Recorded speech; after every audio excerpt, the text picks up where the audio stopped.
Hello everyone, welcome to the Zorawar classes. I hope आप लोग अपने घरों में अच्छे होंगे और सेफ होंगे और अपनी तैयारी को आगे बढ़ाते हुए कंटिन्यू अपनी स्टडी पे फोकस कर रहे होंगे, क्लासेस को रिवीजन कर रहे होंगे। ठीक है, तो आज हम लोग डिस्कस करने वाले हैं, जैसा कि आप लोग देख पा रहे हो स्क्रीन के ऊपर, हम डिस्कस करने वाले हैं सेल डिवीजन के बारे में। सेल डिवीजन क्या होता है, इसके बारे में हम लोग ज़्यादा से ज़्यादा डिटेल में सीखेंगे, देखेंगे और जानेंगे। और उसके बाद हम आपके ये जो एमसीक्यूज हैं इनको डिटेल में डिस्कस करने वाले हैं। ठीक है, तो आई होप आप सब लोग तैयार हो गए होंगे, अपनी नोट्स के साथ, अपनी कॉपी पेन के साथ आप लोग रेडी होंगे।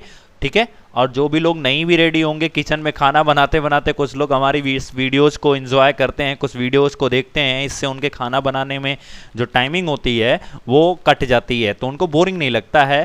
तो मुझे इस बात की खुशी होती है कि वो कम से कम अपने टाइम को यूटिलाइज कर रहे हैं, मुझे बहुत खुशी होती है। मैंने कमेंट्स अभी रिसेंट पढ़ा तो बहुत अच्छा लगा था। खैर, आप लोग जो भी कर रहे हैं आप अपने स्टडी पे ज़रूर फोकस कीजिएगा, बिकॉज ये ऐसा समय है कि जहां से आप अपने आप को और ज़्यादा निखार सकते हो और ज़्यादा बेहतर बना सकते हो, जिससे आप आने वाले कंपटीशन के फेज में आप लड़ सकें, जीत हासिल कर सकें। ठीक है, चलिए स्टार्ट करते हैं। सेल डिवीजन क्या होता है? देखिए, सेल डिवीजन बिल्कुल उसी तरह से होता है जिस तरह से आपके मैथमेटिक का डिवीजन होता है। ठीक है, मैथमेटिक का डिवीजन कैसा होता है? देखो, आज मैं आप लोगों को थोड़ी सी मैथमेटिक पढ़ाने वाला हूं, उतना तो नहीं पढ़ा पाऊंगा जितना गौरव सर पढ़ाते हैं, लेकिन थोड़ा तो जरूर पढ़ाऊंगा आपको मैथमेटिक। देखिए, मैथमेटिक का डिवीजन कैसा होता है, जैसे मान लीजिए मुझे 10 में 5 से भाग देना हो तो मुझे कितना बचेगा? 2 बचेगा। ठीक है, मतलब क्या हुआ कि जब भी हम डिवीजन कर रहे हैं कुछ बचेगा जरूर और कुछ खत्म हो जाता है, कुछ खत्म हो जाता है। जैसे 5 से हमने 10 में भाग दिया तो 10 नहीं बचा ना, बचा क्या? 2 बच गया। तो ये मैथमेटिक है, मतलब कुछ बचेगा कुछ कट जाएगा। अब कुछ बच्चों को ये सवाल होगा कि सर मान लीजिए अगर आप 1 से 1 में भाग देंगे तो अब तो आपको 1 ही मिलेगा, तो यहाँ पे तो कुछ खत्म ही नहीं हो रहा है। तो भैया बच रहा है ना, इस पे फोकस करो, ये बचने पे कुछ ना कुछ जरूर होगा, चाहे बच जाएगा चाहे खत्म हो जाएगा। अब कुछ बच्चों का ये भी सवाल होगा, सर मान लीजिए अगर 0 से डिवाइड कर दें तब तो भैया बहुत ज़्यादा बच जा रहा है। इनफाइनाइट इसे नॉट डिफाइन कहते हैं। इनफाइनाइट एक्चुअल में ये चीज़ें नहीं होती हैं, इसे बोलते हैं नॉट डिफाइन, बिकॉज आप 0 का पहाड़ा ऐसा नहीं पढ़ सकते हो जहां से आप डिफाइन कर सको कि 0 के कितनी बार पहाड़े को पढ़ने में, 0 का कितनी बार टेबल को टेबल करने में 1 मिल जाए, ऐसा आप डिफाइन नहीं कर सकते हो। इसीलिए इसे यानी कि इनफाइनाइट को नॉट डिफाइन लिखा जाता है। ठीक है, तो ये है मैथमेटिक का डिवीजन। उसी तरह से बायोलॉजी में सेल का जो डिवीजन होता है उसके बारे में हम डेटा डिस्कस करने वाले हैं, ज़्यादा से ज़्यादा डेटा डिस्कस करेंगे। ठीक है, तो चलिए आज के इस सेशन में सेल को समझते हैं। पहले देखिए सेल क्या होता है। सेल जो होता है, अगर मैं सेल की बात करूं, केवल सेल की, तो इसे हम structural and functional unit of body कहते हैं या स्ट्रक्चरल एंड फंक्शनल यूनिट कहते हैं। मतलब the smallest structural and functional unit ये सब आपको पता होगा। सबसे छोटी इकाई जो जिसका एक स्ट्रक्चर भी होता है और उसका एक फंक्शन भी होता है, यानी कि उसका एक कार्य भी होता है। तो आई होप आपको समझ में आया होगा। अगर हम डिवीजन की बात करें तो याद रखिएगा कि जब सेल जो होती है वो टूट के सेल क्या करे, ब्रेक डाउन हो जाए और ब्रेक डाउन होने के बाद कुछ नए सेल का निर्माण कर दे, तो उसे हम बोलते हैं सेल डिवीजन। जब न्यू सेल क्या हो जाए, फॉर्म हो जाए, न्यू सेल बन जाए, तो उसे हम बोलते हैं सेल डिवीजन। सिंपल सी प्रोसेस है, आपको ये चीज समझना। ठीक है, जैसे मैं आपको एक चीज बताऊं कि कभी कभी एक पेड़ आप देखे होंगे ना, छोटी सी डाल आप लगाते हो जमीन के अंदर। ठीक है, जमीन के अंदर आपने छोटी सी डाल लगाई, उस डाल से एक और नई डाल निकली, फिर एक और नई डाल निकली, फिर यहाँ भी, तो इसे बोलते हैं सेल का डिवीजन। बिल्कुल इसी तरह से, मतलब एक डाल से कई सारी चीजें बन जाना, इसे हम क्या बोलते हैं? सेल डिवीजन बोलते हैं। ठीक है, आई होप आपको क्लियर हुआ होगा।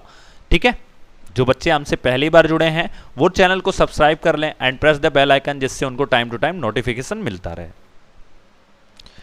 तो देखिए, जैसा कि मैंने आपको बताया कि जो सेल डिवीजन होता है उसका मतलब होता है एक सेल से एक या एक से अधिक सेल का निर्माण होना। यानी अगर मैं हिंदी में इस चीज को लिखूं तो मैं ये लिख सकता हूं कि एक कोशिका का टूटकर बहुत ध्यान से आराम से हम लोग पढ़ेंगे, कोई जल्दीबाजी नहीं है। एक कोशिका का टूटकर एक या एक से अधिक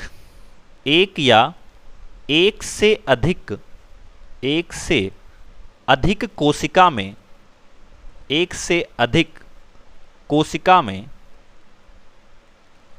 में बनना, ये होता है सेल डिवीजन। ठीक है। अच्छा, सबसे इंपॉर्टेंट चीज यहां पे क्या आती है? सबसे इंपॉर्टेंट बात यहां पे ये आती है कि ये जो सेल डिवीजन होता है, ठीक है, इसकी खोज किसने की थी? तो याद रखिए, इट इज डिस्कवर्ड बाई, बताइए जल्दी से कमेंट करके, इट इज डिस्कवर्ड बाई वर्चाउ। ठीक है, इट इज डिस्कवर्ड बाई वर्चाउ। तो याद रखिएगा कि जो सेल डिवीजन की खोज की गई वो वर्चाउ के द्वारा की गई। आपको पता है कि सेल की जो खोज की गई वो किसके द्वारा की गई? जल्दी से बताइए सब लोग कमेंट बॉक्स में। दो तरह की सेल होती है, एक होती है डेड सेल और एक है लिविंग सेल। तो आपको दोनों का आंसर बताना है। जल्दी से बताइए कमेंट बॉक्स में कि सेल की जो खोज है डेड सेल की किसने की थी और लिविंग सेल की किसने की? लिविंग सेल की लिवेनहॉक ने की थी, एल से यल को याद रख सकते हो। और डेड सेल जल्दी से बताओ, बहुत फेमस है, ये सबको पता होगा, रॉबर्ट हुक ने की थी। किसने की थी? रॉबर्ट हुक ने की थी। ये आपको बहुत फेमस सा होगा, पता भी होगा। ठीक है, चलिए अब देखिए, ये जो सेल का टूटना होता है, जैसे मैं आपको समझाऊं तो मान लीजिए ये एक छोटी सी सेल है, ठीक है, और ये क्या की, ये टूट गई कैसे? दो सेल में ऐसे टूट गई, छोटी छोटी दो सेल में टूट गई। तो हुआ क्या? यहां पे डिवीजन हुआ, इस सेल का डिवीजन हुआ। यहां पे क्या हुआ? डिवीजन हुआ। बट डिवीजन के साथ साथ ध्यान दीजिएगा, डिवीजन के ही साथ साथ दो लोगों का निर्माण भी होता है। ये जो दो लोग बने हैं इन्हें हम बोलेंगे कि इनका निर्माण हुआ है, ये फॉर्म हुए हैं, ये नए फॉर्म हुए हैं। ठीक है, इनका निर्माण हुआ है जिसे हम निर्माण बोलते हैं। तो ये जो साइकिल होती है, पहले सेल का टूटना फिर सेल का निर्मित होना, इस साइकिल को हम क्या कहते हैं? तो याद रखिएगा कि सेल का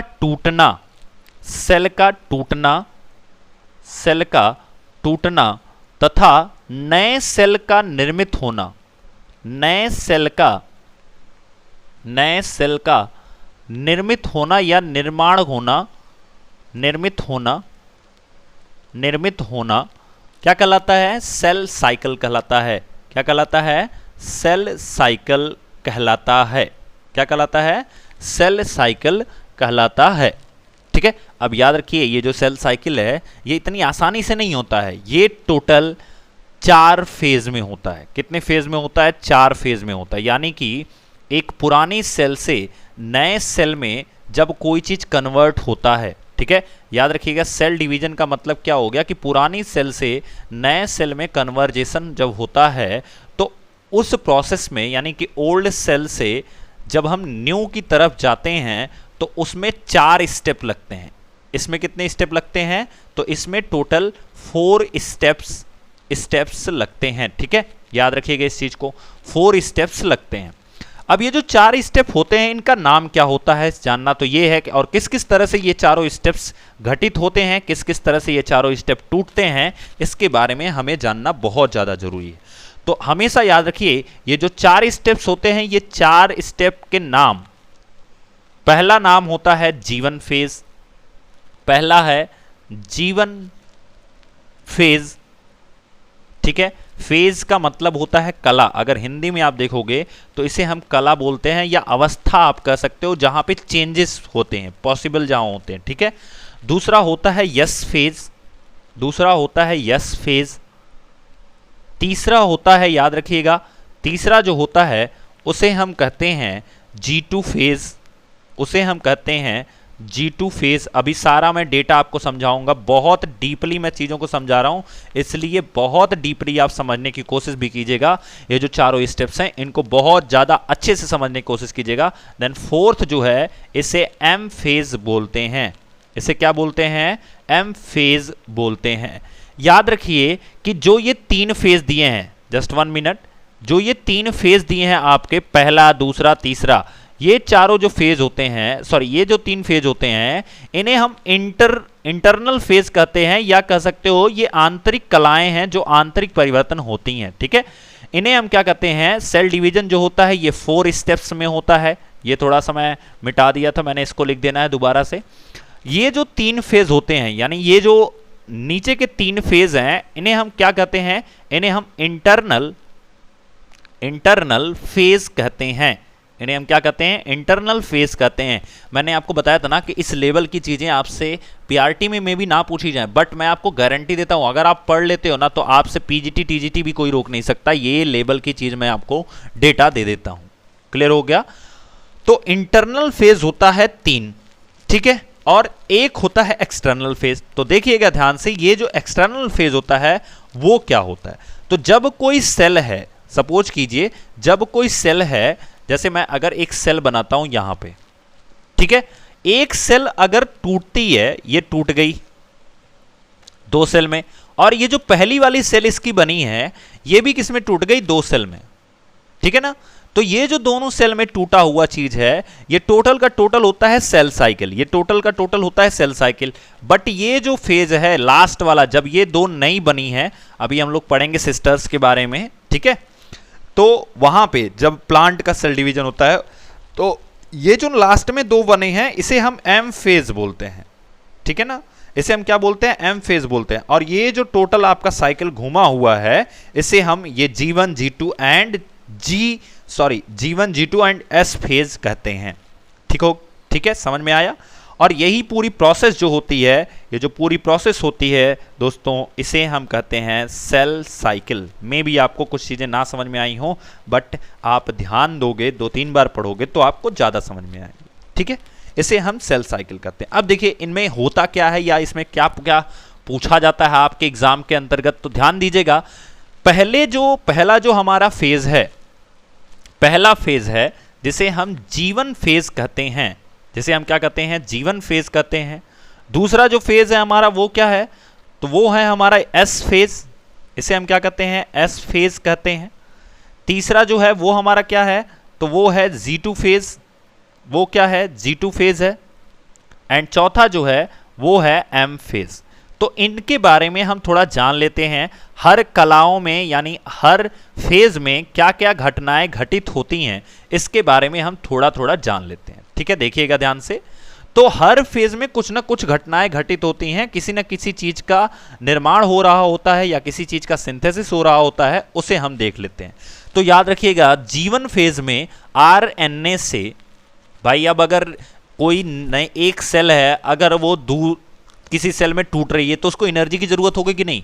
आप लोग खुद सोच के बताओ कि अगर किसी भी पेड़ में से दूसरी डाली निकल रही है तो उसको और एनर्जी की जरूरत होगी, तो लोग उसको पानी देते हैं बड़ा करने के लिए। तो उसी तरह से जब एक सेल से दूसरी सेल का निर्माण हो रहा होता है तो ऑब्वियस सी बात है एनर्जी की जरूरत होगी। तो क्या होता है G1 फेज में, G1 फेज में आरएनए तथा प्रोटीन का सिंथेसिस होता है। आरएनए तथा प्रोटीन का सिंथेसिस होता है। प्रोटीन का सिंथेसिस का मतलब होता है, क्या होता है, संश्लेषण होता है। प्रोटीन का सिंथेसिस होता है। ये है पहला फेज जिसके अंदर संश्लेषण होता है, यानी कि हम जो सेल होती हैं वो किसका क्या करती हैं, G1 फेज में आरएनए और प्रोटीन का सिंथेसिस करती हैं। अगर हम S फेज की बात करें तो इसमें डीएनए का सिंथेसिस होता है।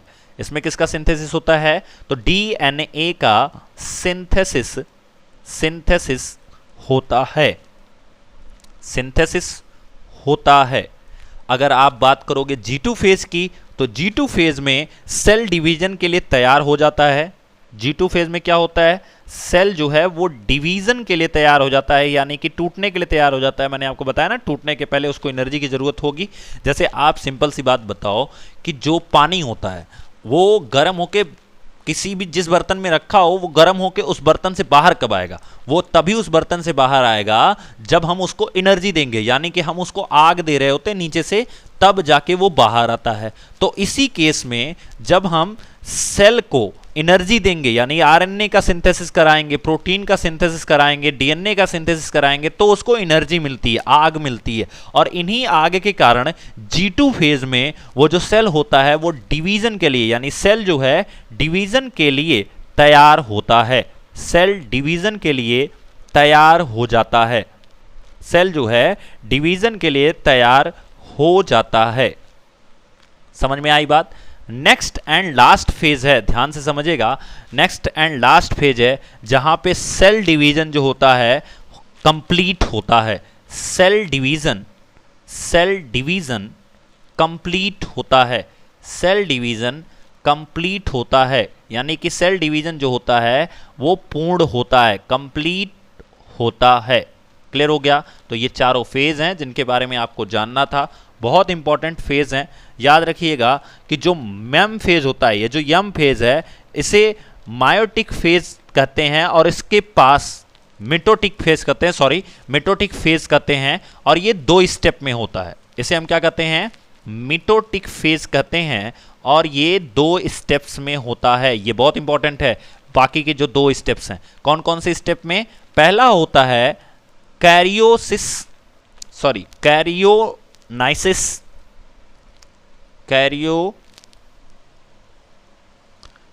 होता है, और दूसरा होता है, दूसरा जो फेज होता है उसे हम बोलते हैं साइटोनेसिस।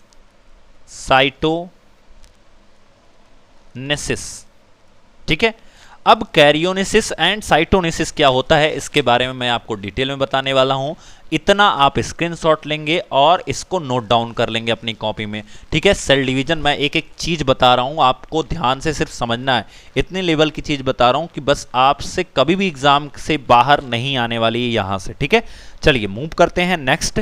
तो अगर हम बात करें कि कैरियोनेसिस एंड साइटोनेसिस क्या होता है, अगर हम बात करें कैरियोनेसिस एंड साइटोनेसिस क्या होता है, तो जो एम फेज होता है, यानी कि मिटोटिक जो फेज होता है, जिसे 2 स्टेप में कंप्लीट होना होता है, जिसमें से पहला स्टेप है कैरियोनेसिस,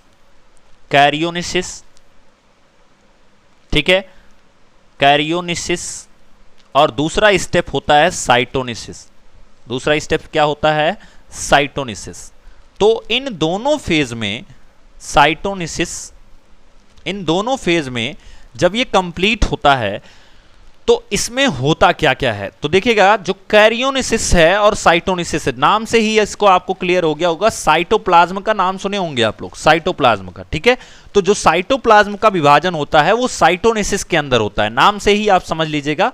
इसमें साइटोप्लाज्म का विभाजन होता है, इसमें साइटोप्लाज्म जिसे हम द्रव्य कहते हैं, साइटोप्लाज्म का विभाजन होता है, इसमें साइटोप्लाज्म का विभाजन होता है। ठीक है? नेक्स्ट है, अगर हम कैरियोनेसिस के बारे में बात करें तो इसको आपको ध्यान से समझना है। देखिए भैया, साइटोप्लाज्म का विभाजन मतलब सब कुछ हो गया। जैसे अगर एक पुरानी सेल से नई सेल बन रही है, सपोज कीजिए एक पुरानी सेल है और इससे अगर नई सेल बन रही है, तो साइटोप्लाज्म का मतलब क्या हो गया? साइटोप्लाज्म तो मतलब ये हो गया, अगर ये सेल है तो सेल के अंदर यहाँ पे न्यूक्लियस होगा, न्यूक्लियस के बाहर ये जितना प्लाज्म होता है, इस यहाँ पे गोल्जी बॉडी, गोल्जी अपरेटस, फिर और जो भी पार्ट्स हैं सेल के, वो सब सारे के सारे, जैसे माइटोकॉन्ड्रिया, ये बहुत सारी चीजें पाई जाती हैं यहाँ पे।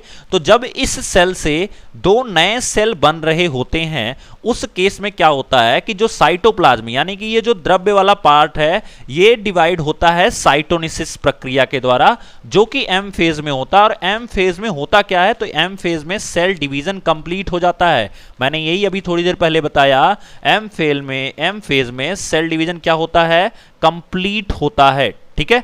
तो इस कारण से जब ये 2 सेल बन रहे होते हैं इसमें, तो इनके साइटोप्लाज्म का जो डिवीजन होता है वो किस फेज में होता है? वो होता है साइटोनेसिस में होता है। वो किसके थ्रू होता है? साइटोनेसिस के थ्रू होता है। लेकिन जब हम कैरियोनेसिस की बात करते हैं, अगर हम कैरियोनेसिस की बात करें, ध्यान से समझिएगा, तो इसमें क्या होता है, देखिए आपका साइटोप्लाज्म तो डिवाइड हो गया साइटोनिसिस के अंदर। अगर हम कैरियोनिसिस की बात करें तो जो न्यूक्लियस होता है, ये जो आप न्यूक्लियस देख रहे हो, इस न्यूक्लियस का जो विभाजन होता है वो कैरियोनिसिस के अंदर होता है। न्यूक्लियस का जो विभाजन होता है वो किसके अंदर होता है, कैरियोनिसिस के अंदर होता है। तो यहां पे आप लिख सकते हैं इसमें न्यूक्लियस का विभाजन होता है, न्यूक्लियस का विभाजन होता है, या न्यूक्लियस का जो डिवीजन होता है वो यहां पे होता है, न्यूक्लियस का विभाजन होता है। ठीक है, अब दूसरा का काम होता है, दूसरा क्या काम होता है उसको हम लोग देखेंगे। दूसरा जो काम होता है, ठीक है, वो यहां पे होता है कोशिका का सबसे, और यही जो ये जो विभाजन होता है न्यूक्लियस का, यही कोशिका का, यही सेल का सबसे महत्वपूर्ण विभाजन।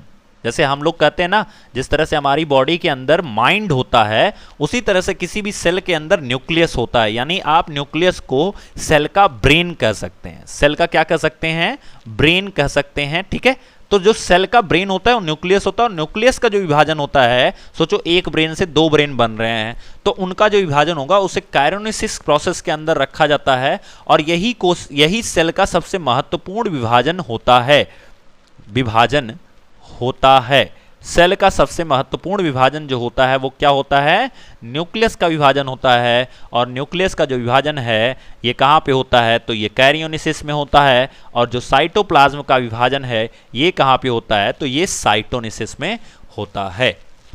तो आई होप आपको ये क्लियर हो गया होगा, सब लोगों को ये चीज़ समझ में भी आ गई होगी। ठीक है, अब देखिए ये अलग अलग फेजेस में होता है, उतना डेटा आपको बताना नहीं है क्योंकि बहुत लंबी प्रोसेस हो जाएगी। ये जो न्यूक्लियस का फेज है, विभाजन है, ये भी अलग अलग फेज में होता है, जिसमें आपका आता है प्रोफेज, मेटाफेज, एनाफेज, टेलीफेज। तो ये सब चीज़ें बहुत लंबी हो जाएंगी, आपको सब सीखने के लिए बहुत कुछ रहता है इसके अंदर। ठीक है, तो इससे आपको ज़्यादा नहीं समझना है, बस जितना मैंने समझा दिया वो आपको समझना है। अब चूंकि ये जो सेल डिवीजन होता है ये कितने टाइप का होता है, बस ये आपका बचा है। खैर, उसके पहले, आगे बढ़ने के पहले हमें अपने एमसीक्यूज को देखना है कि जो एमसीक्यूज हम आज डिस्कस करने वाले हैं वो एमसीक्यूज कौन कौन से हैं और आप उनमें से कितना आंसर कर पाते हो। तो देखिए, आपका जो पहला एमसीक्यू है यहां पे दिया गया है, हु डिस्कवर्ड सेल डिवीजन। तो अभी थोड़ी देर पहले मैंने बताया कि वर्चाओ ने सेल डिवीजन को डिस्कवर किया था। ठीक है, किसने डिस्कवर किया था, वर्चाओ ने। याद रखिएगा 1855 में वर्चाओ ने सेल डिवीजन को डिस्कवर किया था। आपका होमवर्क है कि वाटसन एंड क्रीक किससे संबंधित हैं, इन्होंने किस चीज की खोज की थी। नेक्स्ट होमवर्क है कि मेंडल ने किस चीज की खोज की थी, ग्रेगर जॉन मेंडल ने। अभी इसके पहले हम लोगों ने एक और लिविंग वर्ड से रिलेटेड एमसीक्यू को डिस्कस किया था, तो वहां पे हमने आपको पढ़ाया था कि मेंडल जो है वो किस चीज की खोज किए थे। इसी तरह से स्ट्रॉसबर्ग, बहुत अच्छा नाम है और बहुत अच्छी चीज की इन्होंने खोज की थी, वो भी आपका होमवर्क है, आपको बताना है, क्योंकि लास्ट कुछ वीडियोस में मैंने इसको भी डिस्कस कर दिया है। ठीक है, और जो बच्चे हमसे अभी पहली बार जुड़े हैं वो चैनल को सब्सक्राइब करेंगे ही, प्रेस तो बेल आइकन, वो बेल आइकन को भी प्रेस करेंगे। और साथ ही साथ अगर उन्होंने अपने मोबाइल नंबर से यानी अपने व्हाट्सएप से इस व्हाट्सएप नंबर पे अपना नाम और जिस पोस्ट के लिए वो तैयारी कर रहे हैं वो नहीं भेजे हैं तो वो लिख के भेज सकते हैं, जिससे उन्हें एक व्हाट्सएप के ब्रॉडकास्ट ग्रुप से जोड़ दिया जाएगा। और अगर हमसे आप टेलीग्राम पे जुड़ना चाहते हैं तो उसकी लिंक डिस्क्रिप्शन बॉक्स में दी गई है, आप वहां पे जाके जुड़ सकते हैं। ठीक है, और हमारा जो केबीएस पीआरटी का सबसे बेहतरीन कोर्स है, जिसको हम लोगों ने बहुत ही अच्छे तरीके से only based on KBS PRT syllabus हमने तैयार किया है, केवल और केवल केबीएस पीआरटी सिलेबस के ऊपर तैयार किया है, वो कोर्स अभी आपको 2999 में अवेलेबल है, जिसमें अभी तक 900 प्लस स्टूडेंट्स अपने आप को एनरोल करा चुके हैं। 900 प्लस स्टूडेंट्स जो हैं वो अपने आप को एनरोल करा चुके हैं इस बेहतरीन कोर्स के अंदर। और अभी तक वो बच्चे हमारे साथ एमसीक्यू के पार्ट में भी जुड़ गए हैं, और साथ ही साथ 300 प्लस वीडियोस हैं, और आपको नोट्स बनाने पड़ेंगे, हम नहीं बना के देंगे, ये चीज़ ध्यान दीजिएगा। वीडियोज जो हैं वो 300 प्लस हैं, तो आपको नोट्स खुद से पढ़ के बनाने पड़ेंगे, ये हम रिकमेंड करते हैं। देखिए, बहुत सारे लोग हमसे नोटिफिकेशन के टाइम पे जुड़ेंगे, बहुत अच्छी बात है, उनका तब भी स्वागत है, लेकिन वो एक कमी एक उनका बहुत बड़ा घाटा होने वाला है, वो सुन लें घाटा क्या है, क्योंकि कोई नहीं चाहता है उसका घाटा हो। नोटिफिकेशन के टाइम पे अगर आप जुड़ेंगे तो आपके पास केवल 90 डेज का टाइम होगा और 90 डेज के अंदर आपको 300 प्लस वीडियोस भी आपको पढ़नी रहेंगी। उसके बाद उन वीडियोस से नोट्स भी बनाना रहेगा और उसके बाद ये जो एमसीक्यू के सेशन चल रहे हैं उनमें आपको पार्टिसिपेट करना रहेगा। सो टू बी रेडी, 90 दिन के अंदर इतने सारे वर्कलोड जो है वो आपसे शायद ना हो पाए, because this is not possible और इतना आसान नहीं होता है। केवल किसी वीडियोज को पढ़ लेने से, नोट्स बना लेने से आपके एग्जाम्स नहीं निकलते हैं जब तक उन नोट्स पे, उन वीडियोज पे आप सेल्फ स्टडी या सेल्फ आप उनके अंदर एनालिसिस नहीं करते हो। तो इसलिए आपके 90 दिन के अंदर इतने काम नहीं हो पाएंगे। करना तब भी है और तब हो सकता है इसकी प्राइस जो हो जाए वो 3999 हो जाए। तो इसलिए अभी फायदा है, कम प्राइस में अधिक टाइम आपको मिलेगा। यहाँ पे आपके पास मैक्सिमम टाइम है, आप अच्छे से चीज़ों को डिस्कस कर सकते हैं, अच्छे से आप चीज़ों को डिस्कस कर सकते हैं, ठीक है। उसके बाद आप साथ ही साथ नई नई चीज़ों को सीख भी सकते हैं, आप अपने एनालिसिस को भी कर सकते हैं। बट इस टाइम पे आपका एनालिसिस नहीं हो पाएगा, शायद ये चीज़ें दिक्कत में हो, ठीक है। चलिए, तो जल्दी से आप हमारे ऐप को इंस्टॉल कीजिए और इस कोर्स के डेमो क्लासेस ऐप के ऊपर भी हैं और यूट्यूब चैनल के ऊपर प्लेलिस्ट में भी दी गई हैं, आप वहाँ पे विजिट कीजिए, ठीक है।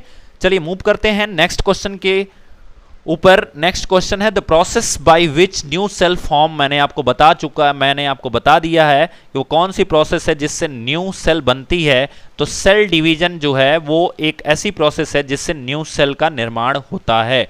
मिटोसिस के बारे में मैंने आपको अभी नहीं बताया है एंड मायोसिस के बारे में भी आपको नहीं बताया है। देखिए ये सेल डिवीजन के टाइप हैं। सेल डिवीजन के क्या हैं? ये टाइप हैं, ठीक है।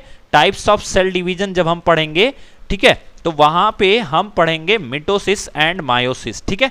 लेकिन कैरियोनाइसिस के बारे में मैंने आपको बताया है, तो आपका होमवर्क है कि कैरियोनाइसिस के बारे में आपको बताना है कि इसमें किस चीज का विभाजन होता है, इसमें किस चीज का विभाजन होता है और ये किस फेज के अंदर आती है। तो आपको पता होना चाहिए एम फेज के अंदर आती है। एम फेज क्या होता है? तो जो सेल का डिवीजन और बनना होता है, सेल का बंटवारा और बनना होता है, वो सेल साइकिल के अंदर आता है। और सेल साइकिल जो है वो 4 फेज में चलती है। कितने स्टेप्स में चलती है? 4 फेज में। कौन कौन से वो 4 फेज हैं? तो जीवन फेज है जिसके अंदर आरएनए एंड प्रोटीन का सिंथेसिस होता है, जिसके अंदर आरएनए एंड प्रोटीन का सिंथेसिस होता है। जिसके बाद एस फेज है, एस फेज के अंदर डीएनए का सिंथेसिस होता है। मैंने आपको बताया कोई भी चीज टूटने के पहले उसको एनर्जी की जरूरत होती है, तो डीएनए का सिंथेसिस होता है। उसके बाद तीसरा फेज है G2 फेज। ये G2 फेज जो होता है ये है आपके सेल डिवीजन का स्टार्ट होना। यहाँ से सेल डिवीजन जो होता है वो स्टार्ट होने के लिए तैयार हो जाता है। सेल डिवीजन जो होता है वो स्टार्ट होने के लिए तैयार हो जाता है और इन्हीं 3 स्टेजेस को हम इंटरनल फेज कहते हैं। और जो चौथा फेज है वो है एम फेज। एम फेज में पूरी तरह से सेल जो होता है वो डिवाइड हो जाता है या डिवीजन के कंप्लीट हो जाता है। और इसी एम फेज में 2 फेज और आते हैं या 2 स्टेप में ये घटित होता है एम फेज। कौन कौन सा? कैरियोनिसिस, मैंने आपको बताया है कैरियोनिसिस एंड याद रखिएगा, कैरियोनाइसिस एंड याद रखिएगा। दूसरा है साइटोनिसिस। तो साइटोनिसिस के भी बारे में आपको बताना है, आपका ये होमवर्क है। साइटोनिसिस के बारे में भी आपको बताना है, ये होमवर्क है। एंड कैरियोनिसिस के बारे में आपको बताना है, ये भी आपका होमवर्क है। तो आई होप दोस्तों आप सेशन को एंजॉय किए होंगे और अच्छे से सीखे होंगे जितनी भी चीज़ें मैंने आपको सिखाई होंगी, ठीक है। बाकी की जो एमसीक्यू हैं वो नेक्स्ट सेशन में मिलेंगे, लेकिन इतना होमवर्क और इतना डेटा आप पहले नोट डाउन करेंगे, एकदम याद हो जाएगा। बस जितना मैंने आपको होमवर्क दिया है और जितना मैंने आपको पढ़ाया है उसको एक बार आप जरूर नोट्स बनाएंगे। आई होप आपको सारी क्लासेस समझ में आ रही होंगी। अगर आपको मज़ा आ रहा होगा ना क्लासेस लेने में तो एक बार कमेंट बॉक्स में ज़रूर बताइएगा। मैंने सिखाया तो 2 एमसीक्यू, लेकिन मैंने जितनी चीज़ें सिखाई हैं उससे सैकड़ों एमसीक्यू बनाए जा सकते हैं, ठीक है। थैंक यू, मिलेंगे नेक्स्ट वीडियो में, तब तक के लिए गुड बाय।